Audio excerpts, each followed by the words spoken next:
I walked into my penthouse to find my mother lounging in my bathrobe while my fiancé was in the shower. "You were never enough for him, Luna," she smirked, swirling her wineglass without a drop of shame. I picked up her unlocked phone, texted my father a single word, "Come," and when he walked in 10 minutes later, he brushed past her like a stranger, faced my fiancé, and asked, "Does she know the rest of it?" My name is Luna Cox. To understand how a 29-year family lie collapsed inside a sunlit Denver penthouse, you have to look into the calculated, deceptive world my mother built around me from the day I took my first breath. For my entire life, I believed I was the product of a tragic, single-parent upbringing. I was raised in Denver, Colorado, under the iron thumb of my mother, Victoria Cox, a woman whose elegance was matched only by her icy, relentless need for control. According to the narrative Victoria hammered into my mind throughout my childhood, my father, Harrison Cox, was a reckless, spineless monster. Victoria claimed that 3 weeks after I was born, in the autumn of 1997, Harrison had drained our family's bank accounts, abandoned his struggling architectural practice, and vanished into thin air, leaving Victoria to raise me alone in near poverty. She reminded me of her immense sacrifice almost daily. Whenever I failed to top my class, whenever I questioned her overbearing rules, or whenever I tried to assert my independence, Victoria would sigh dramatically, wipe away a non-existent tear, and remind me that she had given up her youth, her financial security, and her dreams to salvage what little life we had left after Harrison's betrayal. Because of that suffocating guilt, I spent 29 years trying to be the perfect, dutiful daughter. I worked relentlessly, earning a top-tier degree in structural engineering and urban development from the University of Colorado. By 27, I had established myself as a lead structural developer for one of the most prominent commercial infrastructure firms in the Pacific Northwest and Intermountain region. I purchased my own luxury penthouse in downtown Denver, built a substantial investment portfolio, and took pride in my self-reliance. Yet, despite my corporate success, I still allowed Victoria to manage my personal schedule, access my apartment, and offer unsolicited critiques on every aspect of my life. I felt bound to her by an invisible chain of artificial gratitude. 2 years ago, Victoria introduced me to Marcus Vance. Marcus was 31, dashing, impeccably dressed, and presented himself as an independent wealth strategist who had recently relocated from Chicago to manage high-net-worth private estates. From our very first dinner at an upscale steakhouse in Cherry Creek, Marcus swept me off my feet. He was attentive, articulate, and seemed deeply interested in my career. Victoria practically beamed whenever Marcus was in the room, constantly reminding me how lucky I was to have found a stable, sophisticated man who could tolerate my demanding work hours. 8 months ago, Marcus proposed to me with a 3-carat diamond ring during a weekend getaway to Vail. I said yes, believing I was finally stepping into a peaceful, loving future. We set our wedding date for late summer, and Marcus gently suggested that we merge our investment portfolios into a joint family trust ahead of the ceremony to streamline our long-term estate planning. Victoria aggressively backed Marcus's proposal, insisting that a unified financial structure was the hallmark of a mature, high-society marriage. Everything seemed perfect on the surface. But 3 days ago, the entire illusion shattered into absolute dust. It began with a routine land title audit for my firm's flagship redevelopment project, the revitalization of the historic Denver Mercantile District. As the lead developer on the projects, I was reviewing archived municipality records, historical zoning permits, and land transfer deeds dating back to the late 1990s. While cross-referencing a parcel of commercial real estate tied to my family's ancestral name, I uncovered a major clerical anomaly. The historical deed for the multi-million-dollar mercantile property hadn't been sold off by a bankrupt father in 1997, as Victoria had claimed for nearly 3 decades. According to certified county ledgers, the property had been forcibly liquidated through a fraudulent power of attorney filing executed by Victoria Cox herself, using a forged medical declaration claiming Harrison Cox was mentally incapacitated. My heart hammered against my ribs as I sat in the dim light of the city archives room. I immediately pulled every microfilmed court record, bank ledger, and police report filed under the names Victoria Cox and Harrison Cox from late 1997. What I uncovered over the next 6 hours was a chilling, systematic campaign of corporate theft, character assassination, and psychological terrorism. Harrison Cox had never abandoned us. In 1997, Harrison was a brilliant, highly successful master architect who held full legal ownership of an 8-figure commercial property portfolio and a $12 million irrevocable ancestral trust established by his father. 3 weeks after I was born, Victoria, along with her secret romantic partner and crooked estate attorney, Arthur Vance, had framed Harrison for corporate embezzlement.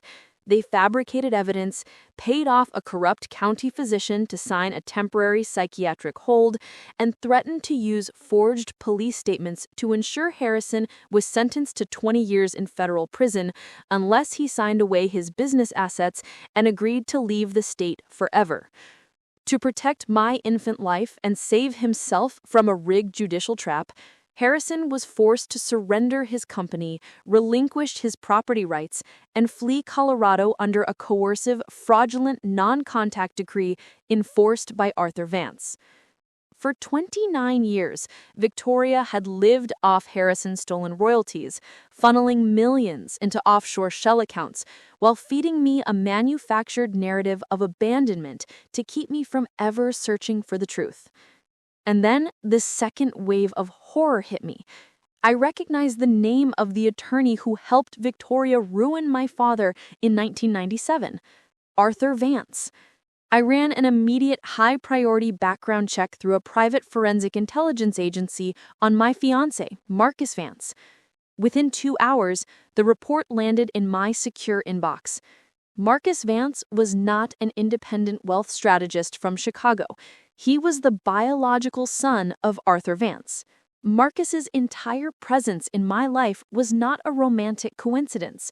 It was a premeditated, calculated long game orchestrated by Victoria and Arthur Vance 2 years ago. Victoria knew that under the original 1997 grandfathered trust charter, the primary $12 million capital reserve was legally locked until my 30th birthday, which was exactly 1 month away. The trust terms stated that if I married before my 30th birthday, full administrative execution over the principal funds would transfer immediately to my legal spouse. Victoria and Marcus had spent 2 years grooming me, waiting for the exact moment Marcus could marry me, execute the joint trust merger, and strip the final $12 million from my father's legacy, leaving me penniless and completely reliant on Victoria once again. Sitting in my office, staring at the digital evidence on my screen, I felt no tears, no panic, and no despair. The 29 years of manufactured guilt, the passive-aggressive belittling, and the fake maternal affection vanished from my soul, replaced by an ice-cold, unshakable rage. I didn't confront Victoria. I didn't scream at Marcus. I called in sick to my firm, packed a small overnight bag, and boarded a private regional charter flight to Bozeman, Montana. 3 days ago, I stood on the porch of a quiet timber estate near the Gallatin River and knocked on the door of Harrison Cox. When the door opened, I saw a tall, gray-haired man with kind, sorrowful hazel eyes that were identical to mine. The moment he saw me, his hands began to tremble, and tears welled up in his eyes. He didn't ask why I was there. He simply whispered my name. Luna. For 4 hours, Harrison and I sat in his study. He pulled out leather-bound binders filled with 29 years of meticulous evidence, certified bank transcripts, private investigator surveillance logs, wire transfer receipts, and hundreds of unopened birthday cards and letters he had written to me every single year, which Victoria's legal team had intercepted and returned to sender under threat of arrest. Harrison had never remarried. He had built a successful, highly respected, sustainable timber company in Montana, living a quiet, dignified life while waiting for the day I turned 29 and became legally free of Victoria's guardianship so he could launch a federal civil recovery suit. "I never left you, Luna," Harrison said, his voice choking with profound emotion as he held my hands in his. "I spent every single day of my life loving you from afar, praying that one day you would find the truth." "We don't have to wait any longer, Dad," I replied, calling him Dad for the very first time in my life. "Victoria and Marcus are moving to finalize the joint trust agreement this week. They think they've won. It's time we finish this." Together with Harrison's federal legal team, forensic accountants, and the Colorado State Bureau of Investigation, we constructed a flawless countertrap. Because Marcus had used falsified state wealth management credentials and forged corporate affidavits to initiate the premarital asset merger, he had committed active federal wire fraud and financial conspiracy. Furthermore, Victoria had signed off on fraudulent tax disclosures regarding the offshore shell accounts just 48 hours prior. We didn't interrupt their plan. We allowed them to believe everything was proceeding according to schedule. On the third day, today, I put our strategy into motion. At 8 o'clock this morning, I called Marcus and Victoria, intentionally informing them that I was departing Denver for an urgent 3-day structural inspection in Aspen and wouldn't have cell service until late evening.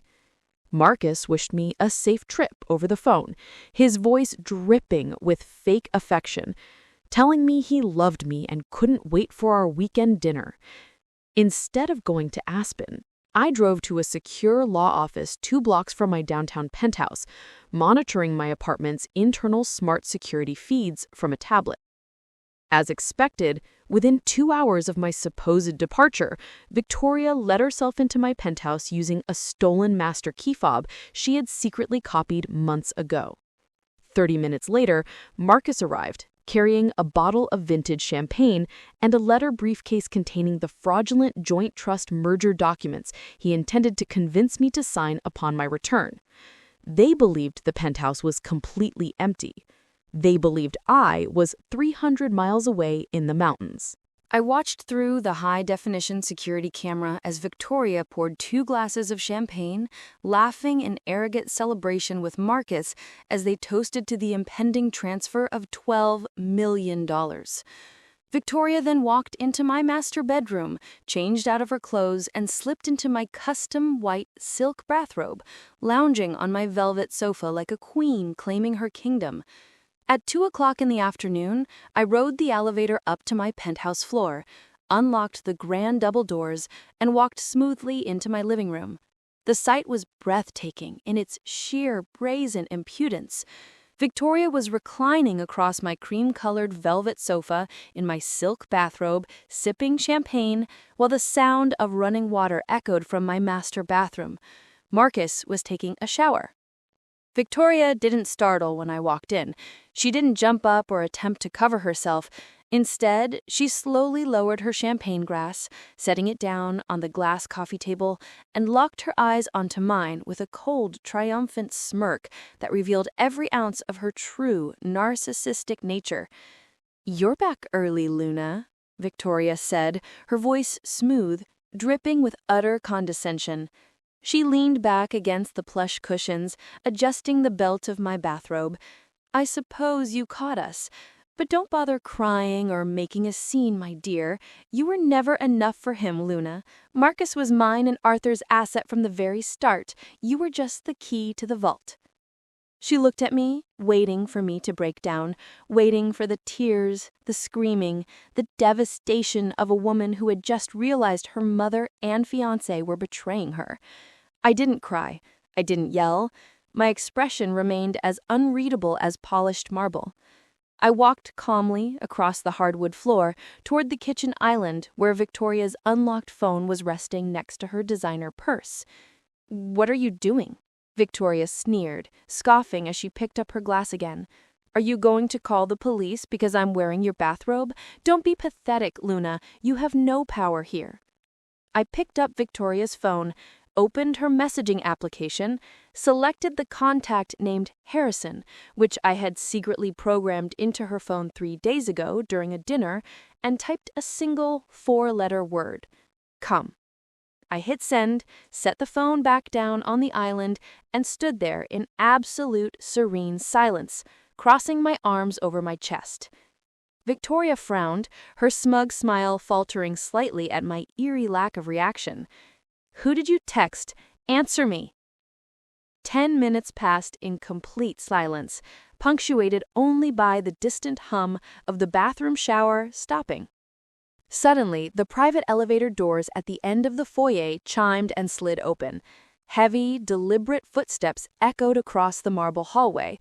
Victoria turned her head toward the foyer, expecting to see a building manager or security officer. But as the tall figure rounded the corner into the sunlit living room, Victoria's breath caught violently in her throat. It was Harrison Cox.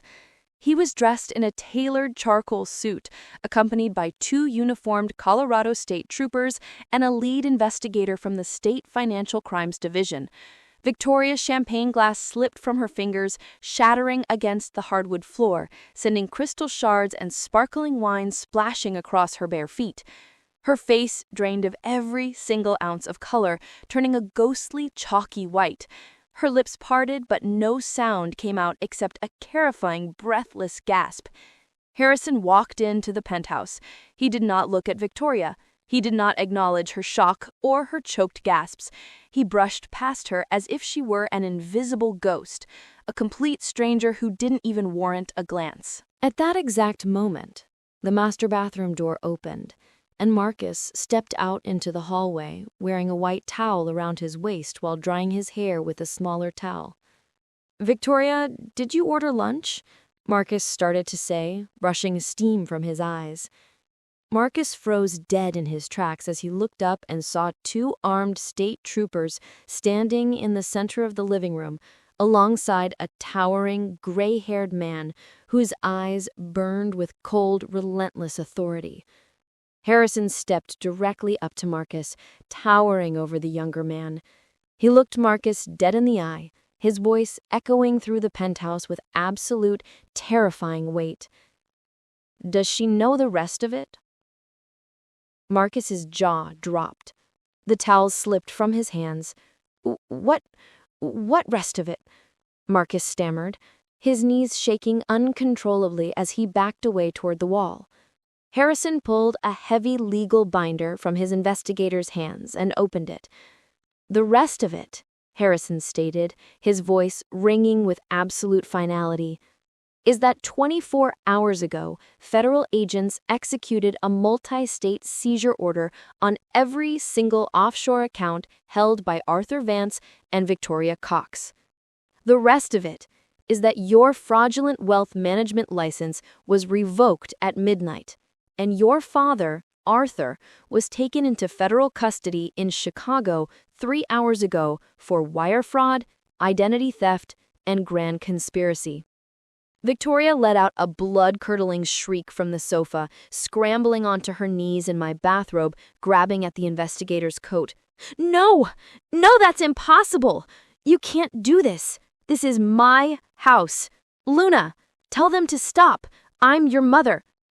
I looked down at Victoria, my voice dropping into an ice-cold, calm register that cut through her hysterical screaming like a diamond blade. "You stopped being my mother 29 years ago when you stole my father's life, lied to my face, and tried to sell my future to a predator," I said, looking her straight in her tear-filled eyes.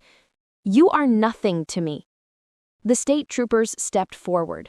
Within 2 minutes, Marcus Vance was handcuffed in his towel, read his Miranda rights, and escorted out the private elevator. Victoria was given 30 seconds to change into clothes before cold steel handcuffs were snapped around her wrists. She wept, screamed, and begged for mercy, her loud, erratic shrieks echoing down the elevator shaft as she was taken into police custody to face a barrage of state and federal felony indictments. When the elevator doors closed, the penthouse fell into a profound, beautiful, and absolute quiet. Harrison turned to me, stepping across the living room, and pulled me into a long, tight embrace, the first real hug from my father in 29 years. The legal and financial resolution was swift, total, and uncompromising.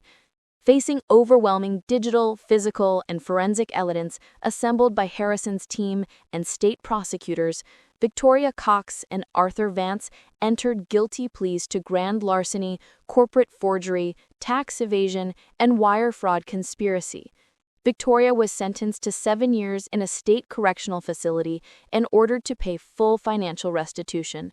Her personal assets, her luxury wardrobe, and her high society real estate holdings were liquidated by court auction to pay back 29 years of stolen royalties and interest owed to Harrison and me. Marcus Vance was convicted of federal wire fraud and criminal conspiracy, receiving a 4-year federal prison sentence, completely destroying any future he had in the financial sector. Meanwhile, Harrison and I reclaimed our complete ancestral legacy.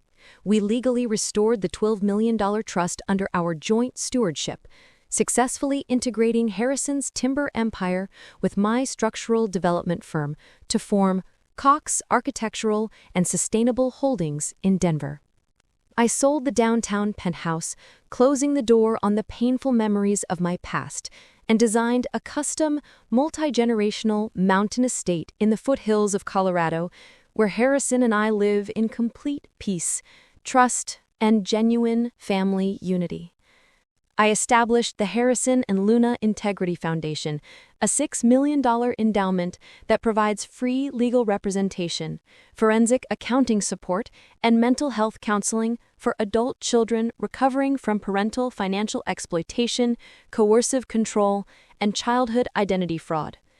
Standing on the high wooden terrace of our mountain home, watching the sunset cast golden rays over the Rocky Mountains, while my father sits nearby sketching new architectural blueprints, I know with absolute certainty that no matter how deep a lie is buried, truth and integrity will always rise to shatter the dark, and true family is built on love, honesty, and uncompromising protection.